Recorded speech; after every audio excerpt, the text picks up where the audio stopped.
സംസ്ഥാനത്ത് മേധാവിമാരില്ലാതെ 944 സ്കൂളുകൾ. നമസ്കാരം. ഈ ദിവസത്തെ ഏറ്റവും പ്രധാനപ്പെട്ട വാർത്താ വിശേഷങ്ങളുമായി ജനയുഗം ടോപ് 10 ന്യൂസിലേക്ക് സ്വാഗതം. പൊതുവിദ്യാഭ്യാസ വകുപ്പ് നിയമനം നടത്താത്തതിനാൽ സംസ്ഥാനത്തെ 944 സ്കൂളുകൾക്ക് മേധാവിമാരില്ല.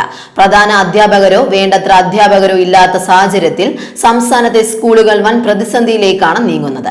സംസ്ഥാനത്തെ 87 ഹയർ സെക്കൻഡറി സ്കൂളുകളിൽ പ്രിൻസിപ്പാൾമാരില്ല.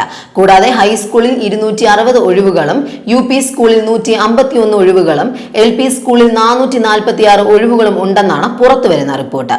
വകുപ്പ് മന്ത്രി N ഷംസുദ്ദീൻ തന്നെയാണ് ഒഴിവുകൾ സ്ഥിരീകരിച്ചത്.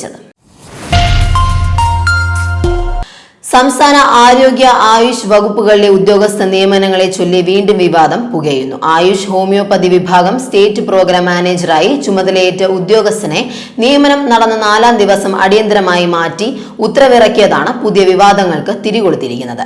വകുപ്പ് മന്ത്രി K മുരളീധരന്റെ പ്രത്യേക നിർദ്ദേശപ്രകാരമാണ് അടിയന്തര നടപടി. സംസ്ഥാനത്ത് വരും ദിവസങ്ങളിലും പരക്കെ മഴ തുടരുമെന്ന് കേന്ദ്ര കാലാവസ്ഥാ വകുപ്പിന്റെ മുന്നറിയിപ്പ്.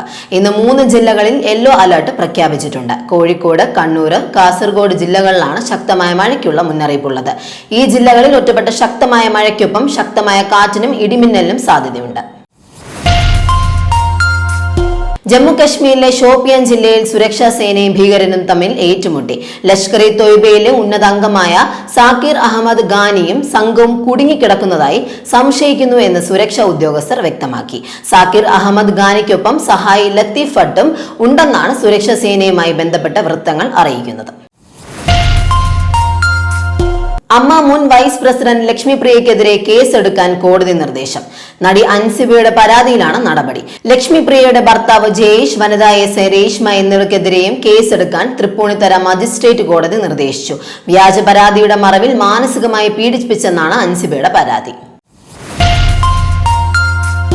മുംബൈയിൽ അതിശക്തമായ മഴയിൽ നഗരവും സമീപ പ്രദേശങ്ങളും വെള്ളപ്പൊക്ക ഭീതിയിൽ.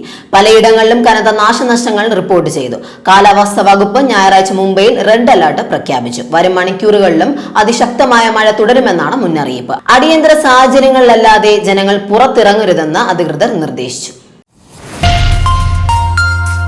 വനം വകുപ്പ് പ്രഖ്യാപിച്ച ഒറ്റത്തവണ പൊതുമാപ്പ് സംവിധാനം പ്രയോജനപ്പെടുത്തി നടൻ മോഹൻലാൽ തന്റെ കൈവശമുള്ള ആനക്കൊമ്പുകളുടെ വിവരങ്ങൾ വനം വകുപ്പിന് കൈമാറി. 2 ജോഡി ആനക്കൊമ്പുകളും ആനക്കൊമ്പിൽ തീർത്ത 13 കരകൗശല വസ്തുക്കളുമാണ് ലാലിന്റെ കൈവശമുള്ളത്. ഇതുമായി ബന്ധപ്പെട്ട് കഴിഞ്ഞ മാർച്ചിൽ മലയാറ്റൂർ DFOയ്ക്ക് നൽകിയ അപേക്ഷയിൽ വനം വകുപ്പ് ഔദ്യോഗിക നടപടികൾ ആരംഭിച്ചു. ഇറാന്റെ മുൻ പരമോന്നത നേതാവ് അയത്തുള്ള അലി ഖമനേയുടെ ഒരാഴ്ച നീളുന്ന ശവസംസ്കാര ചടങ്ങുകളിൽ വൻ ജനത്തിരക്കും ഉഷ്ണതരംഗവും മൂലം 1500 മുതൽ 3000 വരെ ആളുകൾ മരണപ്പെട്ടേക്കാമെന്ന് ഇറാൻ അധികൃതരുടെ രഹസ്യ റിപ്പോർട്ട്. ജനനിരക്ക് നിയന്ത്രണാതീതമായാൽ ഉണ്ടാകുന്ന അടിയന്തര സാഹചര്യം നേരിടാൻ രാജ്യം വിപുലമായ തയ്യാറെടുപ്പുകൾ നടത്തുന്നതായി മാധ്യമങ്ങൾ റിപ്പോർട്ട് ചെയ്തു. ടെഹ്റാനിലെ സെമിത്തേരിയിൽ 1000-ത്തിലധികം അധിക ശവകുടീരങ്ങൾ ഇതിനകം തന്നെ മുനിസിപ്പാലിറ്റി ജീവനക്കാർ സജ്ജമാക്കി കഴിഞ്ഞു. മുസ്ലിം ലീഗ് മന്ത്രിമാർക്കെതിരെ രൂക്ഷ വിമർശനവുമായി MSF.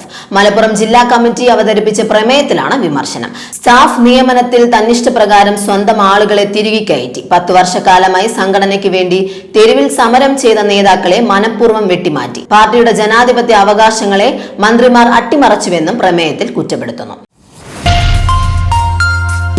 സംസ്ഥാനത്ത് ബീഫ് വില വർദ്ധിക്കുന്നു. കന്നുകാലി വരവും ചെക്ക് പോസ്റ്റിലെ കർശന നിയന്ത്രണങ്ങളുമാണ് ബീഫ് വില കൂടാൻ കാരണമെന്ന് കേരള മീറ്റ് മർച്ചന്റ് അസോസിയേഷൻ ഭാരവാഹികൾ പറഞ്ഞു. ജൂലൈ 5 മുതൽ ബീഫ് വില വർദ്ധിപ്പിക്കാൻ all Kerala meat merchants association തീരുമാനിച്ചിരുന്നു. എല്ലുള്ളതിന് കിലോയ്ക്ക് 460 രൂപയും എല്ലില്ലാത്ത ഇറച്ചിക്ക് കിലോയ്ക്ക് 480 രൂപയുമായി വർദ്ധിപ്പിച്ചേക്കും. ജനയുഗം ടോപ് 10 ന്യൂസിലൂടെ വീണ്ടും കാണാം. കൂടുതൽ വാർത്തകൾക്കും വിശേഷങ്ങൾക്കുമായി ജനയുഗം വെബ്സൈറ്റ്, YouTube ചാനലുകൾ സന്ദർശിക്കുക.